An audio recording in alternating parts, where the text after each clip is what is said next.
Hello students, welcome back once again. My name is Abhishek Sahu. इस lecture में आज हम पढ़ेंगे हिस्टैरिसीस कर्व और हिस्टैरिसीस कर्व क्या होता है, कैसे बनाया जाता है, कैसे कैसे कंपैरिजन करेंगे एक मटेरियल के कर्व की दूसरे मटेरियल के हिस्टैरिसीस कर्व के साथ। सारी बातें आज इस वीडियो के बाद आप समझ जाओगे।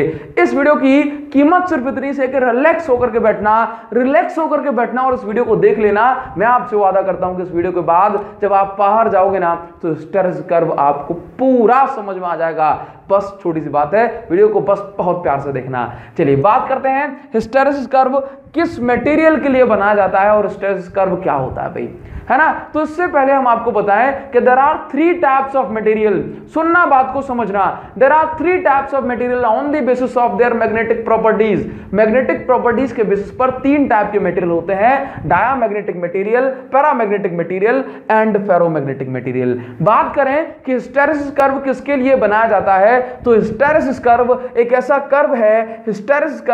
कर्व है जो कि फेरोमैग्नेटिक मटेरियल्स की मैग्नेटिक प्रॉपर्टीज को स्टडी करने के लिए बनाया जाता है। क्या बोलोगे? बोला हिस्टैरिसीस कर्व। नोट आप करोगे, बोलूंगा मैं, लिख लो। बोला हिस्टैरिसीस कर्व एक ऐसा कर्व है जो कि फेरोमैग्नेटिक मटेरियल्स की स्टडी करने के लिए बनाया जाता है। तो आप ऐसे लिख सकते हो, टू स्टडी फेरोमैग्नेटिक मटेरियल्स, या फिर ऐसा बोले to study the behaviour of ferromagnetic material. बोला फेरोमैग्नेटिक मटेरियल के लिए सिर्फ, क्या डायामैग्नेटिक और पैरामैग्नेटिक के लिए नहीं? तो हमारा आंसर है नहीं, क्योंकि डायामैग्नेटिक ऐसे मटेरियल होते हैं जो कि एक्सटर्नल मैग्नेटिक फील्ड अप्लाई करने पर बहुत ही वीक इलेक्ट्रिक फील्ड बनाते हैं और अप्लाइड मैग्नेटिक फील्ड की, एक्सटर्नल मैग्नेटिक फील्ड की ऑपोजिट डायरेक्शन में बनाते हैं। मतलब बहुत वीक मैग्नेटिक फील्ड, मतलब इनका डायामैग्नेटिक का कोई बहुत ज्यादा मैग्नेटिक एग्जिस्टेंस है ही नहीं। समझ रहे हो? इनकी कोई बहुत ज्यादा मैग्नेटिक इंपॉर्टेंस है ही नहीं। ठीक है, बात करेंगे सेम पैरामैग्नेटिक के लिए। भाई जैसे डायामैग्नेटिक बहुत वीक मैग्नेटिक फील्ड बनाता है लेकिन एक्सटर्नल मैग्नेटिक फील्ड के ऑपोजिट डायरेक्शन में, ठीक वैसे ही पैरामैग्नेटिक भी बहुत वीक मैग्नेटिक फील्ड बनाता है लेकिन अप्लाइड मैग्नेटिक फील्ड के सेम डायरेक्शन में। ठीक है ना, very weak in same direction of external magnetic field, जबकि फेरोमैग्नेटिक मटेरियल ऐसे हैं जो कहते हैं भाई अगर दूर से भी कोई मैग्नेटिक फील्ड लाइन जाती है तो गले लग जा। मतलब अगर कोई मैग्नेटिक फील्ड लाइन बाहर से भी जा रही है तो फेरोमैग्नेटिक मटेरियल उस मैग्नेटिक फील्ड लाइन को पूरी तरह से सपोर्ट करते हैं और खुद के अंदर से पास कराते हैं। मतलब बात समझ रहे हो? इनकी परमिएबिलिटी बहुत हाई है और फेरोमैग्नेटिक मटेरियल का जो मैग्नेटिक प्रॉपर्टी है वो भी बहुत शानदार है। तो भाई जिनके पास कुछ पढ़ने को हो, जिनकी स्टडी करने के लिए कुछ बिहेवियर है, उन्हीं की तो स्टडी की जाती है। तो डायामैग्नेटिक और पैरामैग्नेटिक सब्सटेंसेस पास कुछ ऐसा है ही नहीं जिसकी बहुत ज्यादा अपन को स्टडी करनी पड़े और ग्राफ बनाना पड़े। ठीक है ना। तो हिस्टैरिसीस कर्व केवल किसके लिए है? फेरोमैग्नेटिक सब्सटेंसेस के लिए। ठीक है, फेरोमैग्नेटिक सब्सटेंसेस जैसे क्या होते हैं भाई? Iron, nickel, cobalt. ठीक है ना, कोबाल्ट, इसके साथ साथ आपको जो है ना एल्निको, ये आपके फेरोमैग्नेटिक सब्सटेंसेस हैं। ठीक है, स्टील, ये आपके फेरोमैग्नेटिक सब्सटेंस हैं। चलिए बात करते हैं कि फेरोमैग्नेटिक सब्सटेंसेस की ससेप्टिबिलिटी बहुत हाई होती है। ससेप्टिबिलिटी का मतलब है सेंसिटिविटी। जैसे ही मैग्नेटिक फील्ड अप्लाई की वैसे ये इफेक्ट दिखाना शुरू कर देते हैं। ठीक है, बोला सर कुछ समझ में नहीं आ रहा, समझाते हैं अभी। ठीक है, लेकिन इतनी हाई सेंसिबिलिटी होने के बाद भी, इतने हाईली सेंसिटिव होने के बाद भी कुछ ना कुछ टाइम लैग तो रह ही जाता है, कुछ ना कुछ आगे पीछे तो होता ही रहता है। अच्छा सर अभी भी समझ में नहीं आ रहा, बताते हैं, टेंशन मत लो। देखो हमने कहा कि जब हम स्टडी करते हैं किसी भी मैग्नेटिक प्रॉपर्टीज को या फिर किसी भी मटेरियल को, तो वहां पर आपको जो है 2 तरह की फील्ड देखने को मिलती हैं, या फिर बोले 2 टर्म को बहुत प्यार से और बहुत ध्यान से समझना होता है। 2 टर्म को बहुत प्यार से और बहुत ध्यान से समझना है। बोला क्या? एक है आपका मैग्नेटाइजिंग फील्ड और एक है आपका मैग्नेटाइजेशन। एक है मैग्नेटाइजिंग फील्ड और एक है आपका मैग्नेटाइजेशन। फॉर एग्जांपल सुनो, ये हमने इनके ऊपर बहुत डिटेल डिस्कशन किया है। ठीक है ना। हमने सोचा था कि इस वीडियो को सिर्फ 10 मिनट के अंदर खत्म करेंगे ताकि हमारी वीडियो का एवरेज टाइम सही रहेगा, लेकिन फिर जब हम पढ़ाने आते हैं तो हम फालतू की चीजें, बहुत सारी चीजें भूल जाते हैं। ठीक है ना, मान लो कि हमारे पास ये सोलेनॉइड है, इस सोलेनॉइड में करंट फ्लो होगा तो सोलेनॉइड बनाएगा मैग्नेटिक फील्ड। ठीक है भाई, लेट्स से सोलेनॉइड बना रहा है इस डायरेक्शन में मैग्नेटिक फील्ड, सोलेनॉइड बना रहा है इस डायरेक्शन में मैग्नेटिक फील्ड। ठीक है, और ये मैग्नेटिक फील्ड लाइन यहां से पास होती हैं। इस सोलेनॉइड के अंदर हमने जो है रख दिया एक आयरन का पीस, एक आयरन का पीस। ठीक है ना, तो जब ये मैग्नेटिक फील्ड लाइन इस आयरन के पीस से पास होती है ना, तो ये इसको जो है ना, ये आयरन भी अपनी अलग मैग्नेटिक फील्ड बनाने लगता है। दैट मींस आयरन के अंदर क्या होने लगा, आयरन के अंदर मैग्नेटाइजेशन होने लगा। क्या होने लगा, आयरन के अंदर हुआ मैग्नेटाइजेशन। मैग्नेटाइजेशन जब होता है तो कोई मटेरियल अपनी मैग्नेटिक प्रॉपर्टीज दिखाने लगता है, अपनी मैग्नेटिक फील्ड बनाने लगता है। आधे घंटे से ज्यादा का लेक्चर किया है इनके ऊपर, इन टर्म्स के ऊपर आराम से पढ़ लेना, यूट्यूब पर सर्च कर लेना। ठीक है ना, तो देखो यहां पर दो तरह की फील्ड है। एक कौन सी, एक है आपकी मैग्नेटाइजिंग फील्ड, मतलब एक्सटर्नल फील्ड लगाने पर, एक्सटर्नल फील्ड लगाने पर, एक्सटर्नल फील्ड लगाने पर आयरन जो है, फेरोमैग्नेटिक सब्सटेंस जो है, वो अपनी मैग्नेटिक फील्ड बनाता है। अगर आप एक्सटर्नल फील्ड हटा दोगे तो ये भी अपनी मैग्नेटिक फील्ड हटा देगा। मतलब आपने मैग्नेटाइजिंग फील्ड अप्लाई की तो इसने मैग्नेटाइजेशन किया, इसमें मैग्नेटाइजेशन हुआ। आप ये एक्सटर्नल फील्ड हटा दोगे, है ना, मैग्नेटाइजिंग फील्ड हटा दोगे तो इसके अंदर मैग्नेटाइजेशन होना बंद हो जाएगा। दैट मींस हम बोलेंगे डीमैग्नेटाइजेशन हो गया। क्या बोलोगे, डीमैग्नेटाइजेशन। तो हिस्टैरिसीस कर्व स्टडी करता है मैग्नेटाइजेशन एंड डीमैग्नेटाइजेशन की। हिस्टैरिसीस कर्व स्टडी करता है मैग्नेटाइजेशन एंड डीमैग्नेटाइजेशन की। ठीक है, चलिए और आगे की बात बताएंगे। देखो पूरी जो है ना एक लाइन की डेफिनेशन भी आपको देंगे कि हिस्टैरिसीस कर्व क्या बताता है, कैसा बिहेवियर बताता है। ठीक है, लेकिन अभी किसी कंक्लूजन पे मत पहुंचना। तो अभी आप केवल कितना समझो कि there are two types of field, आपकी मैग्नेटाइजिंग फील्ड, अच्छा मैग्नेटाइजिंग फील्ड, मैग्नेटाइजिंग फील्ड वो है जिसको हम अप्लाई कर रहे हैं मटेरियल पर, और मैग्नेटाइजेशन किसके अंदर हो रहा है, उस मटेरियल के अंदर हो रहा है, फेरोमैग्नेटिक मटेरियल के अंदर, जिसके कारण से ये फील्ड बनाएगा। ठीक है, देखो दो टाइप की फील्ड, इसको हमने बोला मैग्नेटाइजिंग फील्ड। ठीक है ना, that means H, magnetizing field H, और magnetization that means M vector. ठीक है, मैग्नेटाइजेशन को हम M वेक्टर भी कहते हैं और I वेक्टर भी कहते हैं, एक ही बात है, कुछ भी कर लो। ठीक है, अब बनाते हैं हम कर्व। इसका मतलब आपको समझ में आ गया, मैग्नेटाइजिंग फील्ड अप्लाई करोगे मैग्नेटाइजेशन होगा, मैग्नेटाइजिंग फील्ड हटाओगे डीमैग्नेटाइजेशन होगा। तो ये कैसे कैसे होता है और किस किस तरह से होता है, इसको हम स्टडी करते हैं। ठीक है, नाउ चलिए, तो देखो ये प्यारी सी कुछ बातें यहां से हम हटा देते हैं। तो यहां से चलिए अब अपनी वीडियो की शुरुआत होती है, और यहां पर आप बोलिए भाई ये देखो, लेट्स से इस तरह की कंडीशन हमने बना दी। ठीक है, नाउ अब सुनो, ये वाली लाइन जो हमने दिखाई है, ये वाली जो एक्सिस हमने दिखाई है, ये एक्सिस है अपनी, ये बता रहा है मैग्नेटाइजिंग फील्ड, है ना, मतलब H जो हम एक्सटर्नल मैग्नेटिक फील्ड लगा रहे हैं, दैट मींस मैग्नेटाइजेशन कराने के लिए। और ये आपको बता रहा है, इस पर आप M भी लिख सकते हो और इसको जो है ना कुछ लोग I भी लिखते हैं, तो कोई दिक्कत नहीं। ठीक है, चलिए एक ही बात है, ये है, ये वाली एक्सिस में दिखाएंगे। ये अगर कोई भी लाइन y एक्सिस में जा रही है, इसका मतलब बताएंगे कि जो है कोई भी मटेरियल मैग्नेटिक फील्ड कितनी या कैसे बनाता है, और ये H का मतलब है कि हमने कितनी अप्लाई की, हमने कितनी अप्लाई की। चलिए भाई थोड़ा सा आगे बढ़े, थोड़ा सा आगे बढ़े। नाउ अब देखो, सबसे पहले क्या हुआ कि ये मटेरियल अपना सोलेनॉइड के अंदर रखा होगा, और हमने जो है सबसे पहले क्या किया, करंट फ्लो कराया। करंट फ्लो कराओगे तो H मैग्नेटाइजिंग फील्ड बढ़ेगी। ठीक है, तो हमने क्या किया, मैग्नेटाइजिंग फील्ड अप्लाई किया। मैग्नेटाइजिंग फील्ड अप्लाई करेंगे, मैग्नेटाइजिंग फील्ड अप्लाई करेंगे तो हम देखते हैं कि भाई इसके अंदर, इस आयरन के अंदर मैग्नेटाइजेशन होना शुरू हो गया। भाई मैग्नेटाइजेशन होना शुरू हो गया, मैग्नेटाइजेशन हो रहा है, और एक पॉइंट ऐसा आएगा कि भाई आपने जो है, क्योंकि सोचो ना ये आयरन है, इसकी कुछ लिमिट है, ये फेरोमैग्नेटिक सब्सटेंस है, इसकी कुछ लिमिट है ना। यहां पर तो हम क्या कर सकते हैं भाई, आप करंट बढ़ाते जाओगे, ये जो एक्सटर्नल मैग्नेटिक फील्ड है सोलेनॉइड के द्वारा बन रही है वो बढ़ती चली जाएगी। आपने I बढ़ाया, एक्सटर्नल मैग्नेटिक फील्ड बढ़ती चली गई। तो हम external magnetic field that means H की वैल्यू को तो बढ़ाया कम कर सकते हैं, है ना। और ये जो वैल्यू है ये वाली, इसके अंदर कितना मैग्नेटाइजेशन होगा ये हमारे हाथ में नहीं है, ये मटेरियल की प्रॉपर्टी है। ठीक है, तो हमने क्या किया, हमने इस H को बढ़ाया, तो क्या हुआ भाई, H को बढ़ाने से इस मटेरियल के अंदर मैग्नेटाइजेशन हुआ। और एक पॉइंट के बाद ऐसा हो गया कि आप चाहे जितने H बढ़ा लो, आप चाहे जितनी H मतलब चाहे जितनी मैग्नेटाइजिंग फील्ड बढ़ा लो एक्सटर्नल, लेकिन जो है अब इसके अंदर और भी ज्यादा मैग्नेटाइजेशन नहीं हो रहा। दैट मींस ये कहां पहुंच गया, सैचुरेशन वाले पॉइंट पे पहुंच गया कि अब और ज्यादा मैग्नेटाइजेशन इस मटेरियल के अंदर नहीं हो रहा। ठीक है, तो H बढ़ाने से कोई मतलब नहीं है। चलिए, तो हमने इसको बढ़ाया। ठीक है नाउ, ठीक है नाउ अब हमने क्या किया कि ये मटेरियल क्या हो गया, ये वाला जो मटेरियल है आयरन मान लो, ये आयरन जो है मैग्नेटाइज हो चुका है। ठीक है, अब हमने कहा कि आयरन मैग्नेटाइज हो गया। अब हमने क्या किया कि H की वैल्यू को वापस से जीरो किया, H की वैल्यू को वापस से कम किया। देखो H की वैल्यू को कम कर रहे हैं, H की वैल्यू को कम करने से क्या होगा, मैग्नेटाइजिंग फील्ड को कम करने से इसका मैग्नेटाइजेशन भी कम होगा। मैग्नेटाइजिंग फील्ड को कम करने से इसका मैग्नेटाइजेशन भी, इस आयरन का मैग्नेटाइजेशन भी कम होगा, बोला होगा। तो मैग्नेटाइजिंग फील्ड को इस साइड लेके जा रहे हो, इस साइड लेके जा रहे हो मतलब बढ़ रहा है, मैग्नेटाइजिंग फील्ड को कम कर रहे हैं, दैट मींस इस साइड लेके जा रहे हैं। तो देखा हमने मैग्नेटाइजिंग फील्ड को कम किया, तो कम करने से हमारी मैग्नेटाइजेशन, इस मटेरियल की मैग्नेटाइजेशन भी कम हुई, लेकिन जीरो नहीं हुई। जीरो होती तो यहां नहीं होता, यहां होता। बात समझ गए ना? तो देखो ये मान लो पॉइंट O है, ये पॉइंट हो गया आपका A।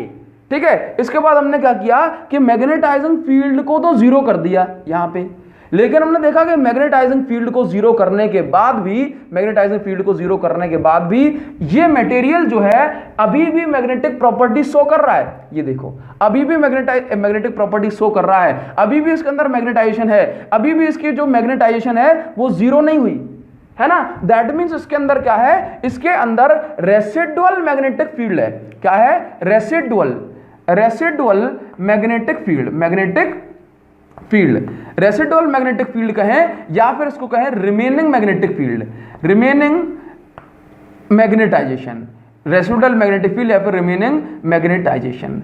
ठीक है ना, इसको, इस प्रॉपर्टी को हम बोलते हैं कि अभी भी इसके पास मैग्नेटिक प्रॉपर्टी रिटेन करके रखी हुई है, इसको हम बोलते हैं रिटेंटिविटी। रिटेंटिविटी का मतलब होता है वो प्रॉपर्टी, वो कंडीशन किसी फेरोमैग्नेटिक सब्सटेंस की कि जब मैग्नेटाइजिंग प्रॉपर्टी को जीरो कर दिया जाए, मैग्नेटाइजिंग फील्ड को जीरो कर दिया जाए, लेकिन फिर भी इसका मैग्नेटाइजेशन जीरो ना हो, तो उस प्रॉपर्टी को हम बोलते हैं रिटेंटिविटी। क्या बोलते हैं? रिटेंटिविटी। तो क्या बोला, अगर हमने आपसे पूछा कि रिटेंटिविटी क्या है, तो क्या बोलोगे कि रिटेंटिविटी किसी भी मटेरियल की या फेरोमैग्नेटिक मटेरियल की वो प्रॉपर्टी है कि जब मैग्नेटाइजिंग फील्ड को जीरो कर दिया जाए, उस कंडीशन पे भी उस मटेरियल के अंदर मैग्नेटाइजेशन है, अभी भी बाकी रिमेनिंग है, उसको हम बोलते हैं रिटेंटिविटी। ठीक है ना। चलिए, तो ये आपका जो हो गया, ये क्या हो गया भाई, let's say this is B. तो ये जो OB है, ये OB क्या बता रहा है, ये OB बता रहा है रिटेंशन को, मतलब इसके अंदर अभी इतनी मैग्नेटिक पावर बची हुई है। चलिए, हमने कहा मैग्नेटाइजिंग फील्ड को तो जीरो कर दिया, लेकिन वो मटेरियल अभी भी मैग्नेटिक प्रॉपर्टी शो कर रहा है। तो हमने क्या किया, इसकी मैग्नेटिक प्रॉपर्टीज को जीरो करने के लिए हमने जो H है, मैग्नेटाइजिंग फील्ड है, उसको अपोजिट डायरेक्शन में लगाया। उसको क्या कराया, उसको अपोजिट डायरेक्शन में लगाया, जिसको हम कई बार ये भी बोलते हैं कि मैग्नेटाइजिंग फील्ड नेगेटिव लगा दी। ठीक है, जब उसको अपोजिट डायरेक्शन में लगाया तो हमने देखा कि एक पॉइंट ऐसा आया, एक पॉइंट ऐसा आया, ये जो वैल्यू है, ये वैल्यू जो है जीरो हो गई। मतलब अब जो मैग्नेटाइजेशन है वो कितना होगा, जीरो। अब वो मटेरियल किसी भी तरह की मैग्नेटिक प्रॉपर्टीज शो नहीं कर रहा। अब ये मटेरियल किसी भी तरह की मैग्नेटिक प्रॉपर्टी शो नहीं कर रहा, इसका मैग्नेटाइजेशन जीरो हो गया। ठीक है, अब हमने क्या किया कि उल्टी डायरेक्शन में मैग्नेटिक फील्ड लगाई है ना, इसके अमाउंट को और बढ़ाया, इसके वैल्यू को और बढ़ाया मैग्नेटाइजिंग फील्ड को। तो हमने देखा एक पॉइंट ऐसा आ गया कि भाई अब उल्टी डायरेक्शन में भी सैचुरेशन हो गया। मतलब अब ये वैल्यू और ज्यादा नहीं बढ़ रही, तो हम इसको क्या बोलेंगे, सैचुरेशन आ गया। ये पॉइंट हो गया, इस पॉइंट को नाम दे दो C। अब ये जो OC है ना, ये जो OC है, इस OC को हम बोलते हैं कोएर्सिविटी। क्या बोलते हैं? कोएर्सिविटी। ठीक है, अब बोला ये कोएर्सिविटी क्या होता है, तो क्या बोलोगे, coercivity is that value of magnetizing field, when magnetization in a material becomes zero after becoming magnetized। ठीक है ना, मतलब समझो कि भाई यहां पर इसके पास रेसिडुअल मैग्नेटिक फील्ड बची थी। ये रेसिडुअल मैग्नेटिक फील्ड कैसे जाएगी, जब हम उल्टी डायरेक्शन में मैग्नेटिक फील्ड लगाएंगे, तो ये जो रेसिडुअल मैग्नेटिक फील्ड बची थी, ये कम होती ये जीरो हो जाएगी। तो ये जो, अगर आपसे पूछा जाए भाई कोएर्सिविटी क्या है, तो क्या बोलोगे, coercivity means that value of magnetizing field when a substance loses its retentivity when a ferromagnetic substance loses its residual magnetization। ठीक है ना। चलिए भाई ये बात आपको समझ में आ गई। नाउ अब देखो, अब देखना ये कहां पहुंच गए, ये पहुंच गए हम सैचुरेशन पे। इस पॉइंट को आप नाम दे सकते हो डी। अब हमने क्या किया, अब हमने इस मैग्नेटाइजिंग फील्ड को फिर उल्टी डायरेक्शन में लगाया, ठीक है ना। तो हमने देखा कि भाई अब जो है उल्टी डायरेक्शन में लगाओगे तो भाई इसके अंदर भी क्या होगा, मतलब ये यहां पे हो गया ना। अब हमने इसकी वैल्यू को इस साइड बढ़ाया, ठीक है। तो हमने देखा कि भाई ये इस तरह से आ गया। अभी भी मतलब इस वैल्यू को हम कम करते करते अभी हमने उल्टी डायरेक्शन में लगाया, ऐसा बोले कि इस वैल्यू को कम करते गए। अभी ये बहुत सारी मैग्नेटिक फील्ड लग रही थी, बहुत सारी मैग्नेटिक फील्ड, अब इस वैल्यू को हम कम करते गए, है ना। ये H है ना, ये H वाली लाइन है। इस H वाली वैल्यू को हम कम करते गए और हमने देखा कि भाई हम कहां पर आ गए, हम आ गए इस पॉइंट पे। मतलब इस पॉइंट पे H क्या हो गया, H हो गया 0। मतलब मैग्नेटाइजिंग फील्ड क्या हो गई, मैग्नेटाइजिंग फील्ड हो गई 0। लेकिन फिर भी ये मटेरियल मैग्नेटिक प्रॉपर्टी शो कर रहा है। तो ये क्या हो गई भाई, ये हो गई फिर से रिटेंटिविटी। दैट मींस ये क्या होगा भाई, OE क्या है, OE भी आपको बता रहा है रिटेंशन। OE भी क्या बता रहा है आपको, रिटेंशन बता रहा है। और इसके बाद हमने फिर से उल्टी डायरेक्शन में मैग्नेटाइजिंग फील्ड लगाई और ये इस तरह से आ जाएगा आपका OEF, और ये आपका बढ़ते ये जो है आप यहां तक पहुंच जाते हैं, ठीक है ना। मतलब आप इसको थोड़ा सा इस तरह से करते हैं, ठीक है ना। तो ये आपकी जो प्रॉपर्टीज हो गई, ये जो ग्राफ आपको मिल गया, ये ग्राफ आपको बताता है क्या कि भाई इस ग्राफ को हम बोलते हैं हिस्टेरेसिस कर्व। क्या बोलते हैं, हिस्टेरेसिस कर्व। तो हिस्टेरेसिस कर्व, अब अगर आपसे सही भाषा में पूछा जाए कि हिस्टेरेसिस कर्व क्या है, तो बोलना the curve showing the lagging of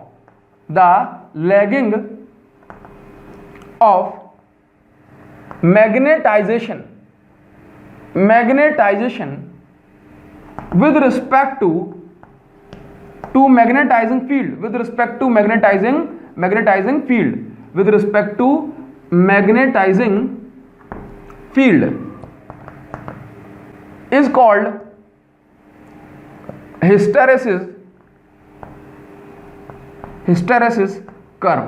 ठीक है ना। अब हमारी पूरी बात हुई है, मतलब समझ रहे हो कि जिस कर्व में आप देख रहे हो मैग्नेटाइजिंग फील्ड पहले लगा दी, मैग्नेटाइजिंग फील्ड पहले 0 हो जा रही है और मैग्नेटाइजेशन बाद में 0 हो रहा है ना। मैग्नेटाइजिंग फील्ड पहले मैक्सिमम हो गई और जो है आपका मैग्नेटाइजेशन बाद में मैक्सिमम हो रहा है। बात समझ रहे हो। तो यहां पर मैग्नेटाइजेशन पीछे चल रहा है, दैट मींस लैग कर रहा है with respect to magnetizing field. तो वो कर्व जिसमें हम मैग्नेटाइजेशन और मैग्नेटाइजिंग फील्ड का लैगिंग बिहेवियर दिखाते हैं, उसको हम बोलते हैं हिस्टेरेसिस कर्व। अब देखो हिस्टेरेसिस के दौरान जो है जब एटम इधर उधर होते हैं, बोला पहले यहां फिर यहां, तो ये बहुत सारे हीट लॉसेस वगैरह होते हैं, एनर्जी का लॉस होता है और उस लॉस को हम बोलते हैं हिस्टेरेसिस लॉसेस। तो अगर आपसे पूछ लिया जाए कि हिस्टेरेसिस लॉस क्या होता है, तो क्या बोलोगे, the losses due to the magnetization and demagnetization of a ferromagnetic substances are called hysteresis losses. ठीक है। चलिए इसके बाद आपको यहां पर एक छोटी सी बात का ध्यान और रखना है कि भाई इसका जो एरिया है ना, इसका बना लिया, सुंदर सा फोटो खींच लो इसका, ठीक है। ये कोएर्सिविटी, ये रिटेंटिविटी है, ठीक है। इसका जो एरिया है ना, ये जो एरिया है, इसका एरिया ऑफ, ये मैंने लाइव में भी बताया था, लाइव जब पढ़ाया था आपको तब भी बताया था, है ना। Area of hysteresis curve gives the energy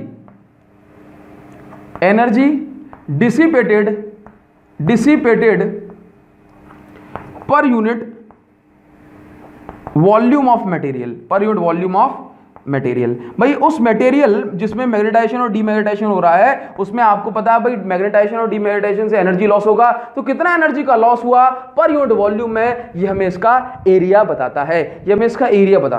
video की टाइमिंग देखें और उसके बाद आगे बढ़ते हैं। चलिए हमने एक सही टाइम में सही टारगेट अचीव कर लिया है ना, 5 मिनट के अंदर सारी बातें खत्म करेंगे। अब देखो 2 टाइप के मटेरियल होते हैं, एक होता है आपका सॉफ्ट फेरोमैग्नेटिक और एक होता है आपका हार्ड फेरोमैग्नेटिक। ठीक है। चलिए बात करें हिस्टेरेसिस में, थोड़ी सी और बात करते हैं। 2 टाइप के मटेरियल होते हैं, एक होता है सॉफ्ट फेरोमैग्नेटिक और एक होते हैं हार्ड फेरोमैग्नेटिक। क्या, सॉफ्ट फेरोमैग्नेटिक और एक होता है हार्ड फेरोमैग्नेटिक। ठीक है, सॉफ्ट फेरोमैग्नेटिक वो होते हैं, सॉफ्ट फेरोमैग्नेटिक वो होते हैं जो कि बहुत ज्यादा ससेप्टेबल होते हैं, मतलब जिनमें आप मैग्नेटिक फील्ड अप्लाई करो और आपको रिजल्ट बहुत जल्दी देखने को मिलता है।